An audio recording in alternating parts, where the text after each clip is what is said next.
demand will be equal to supply. From that particular point, if you make a line to the y-axis, you will get equilibrium price, and to the x-axis, when you make a line, you will get equilibrium quantity. So, if the market price is more than equilibrium price, what happened? Excess supply will be created. If the market price is lesser than equilibrium price, what happened? Excess demand will be created. So, very beginning, producer does not know what is the equilibrium price. Sometimes he fixes very high price. He come to know that there is an excess supply. What he will do? He will reduce the price. When he reduce the price lesser than equilibrium price, what happened? Excess demand will be created. So trial and error method, up and down movements. At the end, he comes to know that when the price is 4, demand is equal to supply. That is the equilibrium point. Is it clear now? Equilibrium point,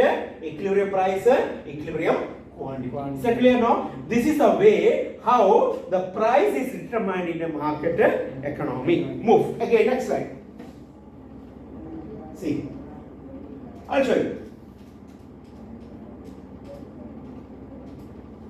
See, here you can see this is demand curve. This is supply curve. Demand curve is downward sloping. Why demand curve is downward sloping? What is the reason? There is a negative relation between demand for the product and the price of the product. When the price is high, demand will be low. When the price is low, demand will be high. There is a negative relation. Because of the negative relation between price and demand, the demand curve is downward sloping. Why supply curve is upward sloping?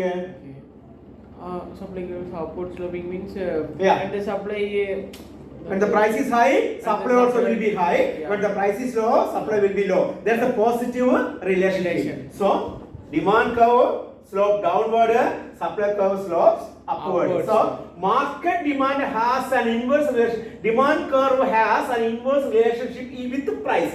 It is because of the inverse relationship. Because of inverse relation between price and demand, demand curve slopes downward. Because of direct relation between price and supply, supply curve slopes upward. So when these two market forces are moving in opposite direction on a particular point, for example, on this particular point, demand will be equal to supply.